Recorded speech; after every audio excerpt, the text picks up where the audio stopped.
Hello everyone, welcome to GS centre. दोस्तों, कैसे आप सब? उम्मीद है आप सब अच्छे होंगे। चलिए कंटिन्यू करते हैं। प्रैक्टिस सेट की सीरीज़ हमारी चल रही है। तो काफ़ी प्रैक्टिस सेट खत्म हो गए हैं, 45 प्लस खत्म हो गया, शायद 48 नंबर का है आज।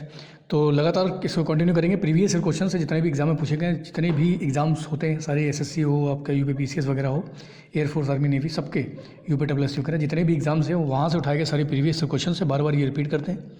तो चलिए कंटिन्यू रखेंगे इस सीरीज़ को हम, और बार बार एग्जाम में पूछे जाते हैं इसलिए और ज़्यादा ध्यान रखने की ज़रूरत है।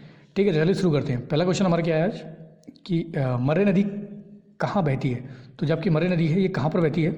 फ्रांस में, जर्मनी, न्यूजीलैंड या ऑस्ट्रेलिया में। तो मरे नदी बहुत इंपॉर्टेंट है, बहुत बार एग्जाम में पूछा गया है। ये ऑस्ट्रेलिया में बहती है, इसको ध्यान रखेंगे। ठीक है। अच्छा, फ्रांस की राजधानी क्या है? पेरिस है। जर्मनी की क्या है? बर्लिन है। और न्यूजीलैंड की जल्दी से कमेंट करके बताओ न्यूजीलैंड की कैपिटल कौन सी है। ठीक है। तो मरे नदी कहाँ पर बैठती है? ऑस्ट्रेलिया में। 1 का D is the right answer है, ध्यान रखेंगे इसको। नेक्स्ट हमारा क्वेश्चन है कि शिव समुद्रम पनबिजली परियोजना, जो शिव समुद्रम पनबिजली परियोजना है, ये किस राज्य में स्थित है? तो बताएंगे शिव समुद्र पनबिजली जो परियोजना है ये आपके कहाँ पर, बहुत बार एग्जाम में पूछा था। ये कर्नाटका में है। कहाँ पर है? कर्नाटका में, इसको ध्यान रखेंगे। ठीक है। तो कर्नाटका में स्थित है शिव समुद्रम पनबिजली परियोजना। और कौन सी नदी पर है ये? तो शिव समुद्रम पनबिजली परियोजना ये आपकी कावेरी नदी पर है। कौन सी नदी पर है? कावेरी। ठीक है, ध्यान रखेंगे इसको। कावेरी नदी, कावेरी। ठीक है, तो इसको हम ध्यान रखेंगे, कावेरी नदी पर है। नेक्स्ट हमारा क्वेश्चन देखते हैं कि शिव समुद्र पनबिजली परियोजना किस नदी पर है। बिल्कुल वही क्वेश्चन आ गया, किस नदी पर है? तो ये आपका कावेरी नदी पर है, इसको ध्यान रखेंगे। 3 का B is the right answer हो जाएगा। ठीक है। नेक्स्ट हमारा क्वेश्चन है कि दक्षिण भारत की गंगा, बहुत बार एग्जाम में डाला गया है, लगभग सबको पता ही होगा कि दक्षिण भारत की गंगा किस नदी को कहा जाता है। तो यहाँ पे कहा जाता है गोदावरी को। ठीक है, गोदावरी को कहा जाता है दक्षिण भारत की गंगा। प्रौढ़ गंगा, बूढ़ी गंगा। ठीक है, तो ये कहा जाता है आपका दक्षिण भारत की गंगा किसको कहा जाता है? गोदावरी को। नेक्स्ट हमारा क्वेश्चन है कि निम्नलिखित में से कौन सा कारखाना कटनी में स्थित है। तो कौन सा कारखाना है जो कटनी में स्थित है? साइकिल का कल शायद पढ़ा होगा आपने, गुरुग्राम में है। तो दुनिया में सबसे ज़्यादा जो साइकिल का उत्पादन होता है वो हरियाणा में ही होता है। ठीक है। उर्वरक का कारखाना कहाँ पर? जल्दी से कमेंट करो। और ये कहाँ पर, ये कौन सा है? कटनी में, सीमेंट का। तो सीमेंट का कारखाना कहाँ पर है? कटनी में। ठीक है, ध्यान रखेंगे। 5 का ए इज द राइट आंसर हो जाएगा हमारा। नेक्स्ट हमारा क्वेश्चन है कि भारत का सबसे निर्धन राज्य कौन सा है। अब ये भी एग्जाम में पूछा गया क्वेश्चन, सबसे निर्धन राज्य कौन सा है। अब देखो, राज्य तो कोई निर्धन नहीं होता है। राज्य के पास सब राज्य, हर राज्य के पास अपना बजट होता है, लेकिन बस ये है ना कि राजनीतिक महत्वाकांक्षा की वजह से वो राज्य निर्धन हो जाता है।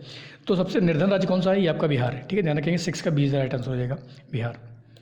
नेक्स्ट हमारा क्वेश्चन है कि हजारों जिलों की भूमि, बहुत बार एग्जाम में इसको भी डाला गया है। हजारों जिलों की भूमि किसे कहा जाता है? तो ये कहा जाता है आपका फिनलैंड को। 7 का ए इज द राइट आंसर हो जाएगा, इसको ध्यान रखेंगे। ठीक है। एसिड रेन जो होती है वो नॉर्वे में होती है, इसको ध्यान रखें। कनाडा की राजधानी क्या है? ओटावा। फिलीपींस की क्या है? मनीला। फिलीपींस का एक ज्वालामुखी बहुत फेमस है, ताल वगैरह ज्वालामुखी है। तो ये बहुत बार एग्जाम में पूछा था, माउंट में हो या ताल, तो फिलीपींस में है। फिलीपींस की राजधानी क्या है? मनीला। चलो अच्छा, कनाडा के जो कौन है प्रधानमंत्री? जस्टिन ट्रूडो है। फिलीपींस के बताइए राष्ट्राध्यक्ष कौन है? कमेंट करके। आगे हम बात करते हैं Hindu view of life. Hindu view of life जो बुक है ये किसने लिखी है? ये लिखी है सर्वपल्ली राधाकृष्णन ने। 8 का सी इज द राइट आंसर हो जाएगा। ठीक है, ध्यान रखेंगे। 8 का सी इज द राइट आंसर हो जाएगा। नेक्स्ट हमारा क्वेश्चन है कामायनी पुस्तक को किसने लिखा है? तो कामायनी किसने लिखी है? तो ये लिखी है आपकी जयशंकर प्रसाद ने। 9 का ए इज द राइट आंसर हो जाएगा। गोदान गबन मुंशी प्रेमचंद ने लिखी है। मैथिली शरण गुप्त की आप एक कृति बताइए कमेंट करके। भारत भारती है वैसे तो। अच्छा, विश्वनाथ आनंद किस खेल से संबंधित हैं? तो ये आप एक शतरंज से, ध्यान रखेंगे। 10 का B is the right answer हो जाएगा।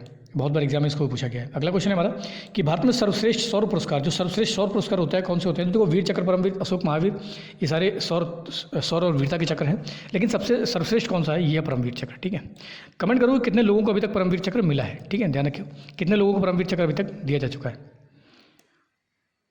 और अगला हमारा क्वेश्चन है कि मानवाधिकार दिवस कब मनाया जाता है? तो मानवाधिकार दिवस कब मनाया जाता है आपका? 10 दिसंबर को।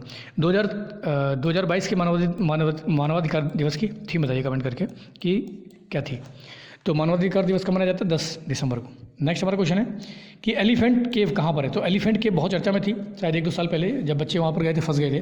तो ये आपकी थाईलैंड में है। एलिफेंट केव कहाँ पर है? थाईलैंड में। तो 13 का D is the right answer हो जाएगा, इसलिए एग्जाम में इसको डाल दिया गया।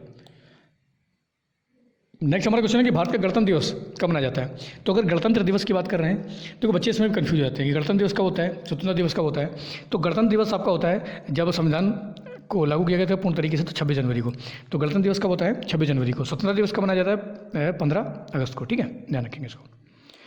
नेक्स्ट हमारा क्वेश्चन है कि प्रकाश संश्लेषण के समय उत्सर्जित गैस कौन सी होती है? जब प्रकाश संश्लेषण होता है, किससे? सूर्य के प्रकाश की वजह से प्रकाश संश्लेषण होता है, तो कौन सी गैस का उत्सर्जन होता है? तो ये होता है ऑक्सीजन का। ठीक है, कार्बन डाइऑक्साइड का नहीं होता, बहुत बच्चे कार्बन डाइऑक्साइड लगा के आते हैं।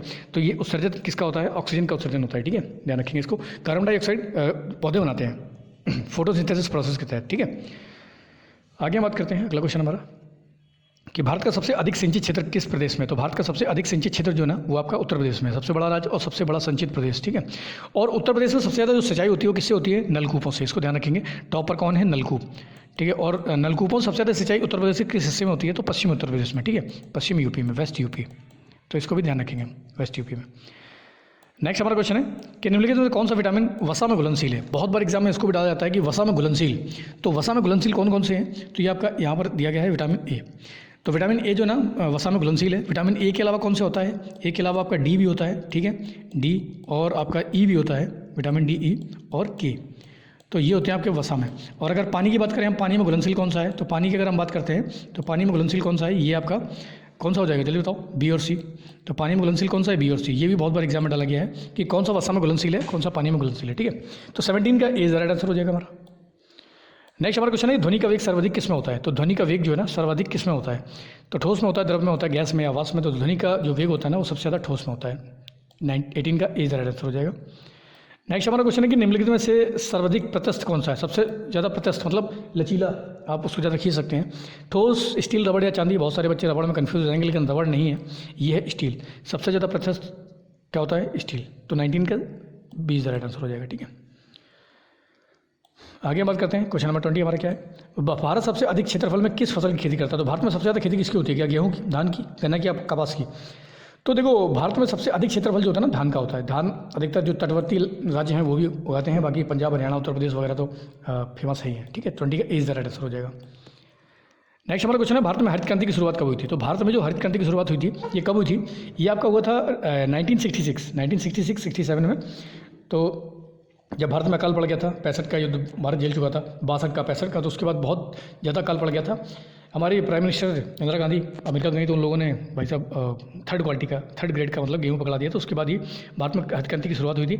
हरित क्रांति के जनक जो बोले जाते हैं उन्हें क्या बोला जाता है? चलिए बताइए, हरित क्रांति के जनक किसे कहा जाता है? कमेंट करके बताओ, ठीक है। हरित क्रांति का और श्वेत क्रांति का दोनों, हरित क्रांति और श्वेत क्रांति के दोनों के जनक बताइए किसे कहा जाता है। नेक्स्ट हमारा क्वेश्चन है कि सोल्जर ने किसका आविष्कार किया था? तो सोल्जर ने किसका आविष्कार किया है? ट्रांजिस्टर, टाइपराइटर, रडार या टेलीप्रिंटर। तो सोल्जर ने किसका आविष्कार किया है? जल्दी से बताओ, पता है किसी को? तो देखो सोल्जर ने टाइपराइटर का आविष्कार किया। किसका किया है? टाइपराइटर का। इसको ध्यान रखेंगे। 22 का बी राइट आंसर हो जाएगा, टाइपराइटर का आविष्कार किया है। अगला हमारा क्वेश्चन है कौन सा यूरोपीय नदी, कौन सी यूरोपीय नदी? देखो ब्लैक फॉरेस्ट भी बहुत पूछाते हैं। ब्लैक फॉरेस्ट आपके जर्मनी में है, ठीक है, जर्मनी में पाए जाते हैं। ब्लैक फॉरेस्ट से बहुत बार एग्जाम में पूछाता है। तो कौन सी यूरोपीय नदी ब्लैक फॉरेस्ट से निकलकर काला सागर में गिरती है? तो ये कौन सी नदी है? तो नदी के बारे में पूछ दिया गया है, कौन सी नदी है ये? तो ये आपकी डेन्यूब, ध्यान रखेंगे। डेन्यूब 23 का सी राइट आंसर हो जाएगा, डेन्यूब। और ठीक है, किलिमंजारो पर्वत कहाँ पर है? ये काफ़ी इंपॉर्टेंट है, बहुत बार एग्जाम में इसको भी डाला गया। किलिमंजारो पर्वत कहाँ पर है? ये आपका तंजानिया में है, ठीक है, तंजानिया में। अभी हाल में मोदी जी को मिस्र ने कौन सा ऑनर दिया है? तो बताइए कौन सा ऑनर दिया, कमेंट करके बताओ। तो कौन सा ऑनर प्रोवाइड किया गया है, ठीक है, एन है आपका, एन। तो कौन सा ऑनर दिया गया है मोदी जी को? मिस्र ने दिया है, तो इसको कमेंट करके बताओ। आगे बात करते हैं, स्थानीय पवन में कौन सा एक उदाहरण है? तो इनमें से कौन सा एक स्थानीय पवन का उदाहरण है? पछुआ, मानसून। देखो मानसून तो नहीं है, मानसून तो मानसून है, पछुआ पवनें होती हैं, ये स्थायी पवन नहीं है, ठीक है। ध्रुवीय पवनें ये भी स्थायी नहीं है। चिनूक, चिनूक ये ना स्थायी पवन है। जैसे भारत में लू चलती है वैसे अमेरिका में चिनूक हवाएं चलती हैं, ठीक है। चिनूक हवाएं गर्म होती हैं जो उस समय वहाँ पर बर्फ़ पिघला देती हैं, तो इसलिए काफ़ी इंपॉर्टेंट होता है। जिससे आवागमन जो होता है ना जहाज़ों का वो स्वचालित तरीके से शुरू हो जाता है। तो 25 पे डी राइट आंसर हो जाएगा। तो ये था हमारा इंपॉर्टेंट सेट। तो देखो इसको एक दो बार रिवीजन कर लो, प्रैक्टिस करो इसको। बहुत बार इनको प्रीवियस क्वेश्चन से बार बार इनको रिपीट किया गया है। तो इसी तरीके से मेहनत करते रहो। 2024 से पहले चुनाव से पहले जॉब हर हाल में लेना है। तो कंटिन्यू करेंगे हम सीरीज को लगातार इस तरीके से। तो लगातार पढ़ाई करो, लगातार मेहनत करो। आज के लिए इतनी बहुत है। जय हिंद।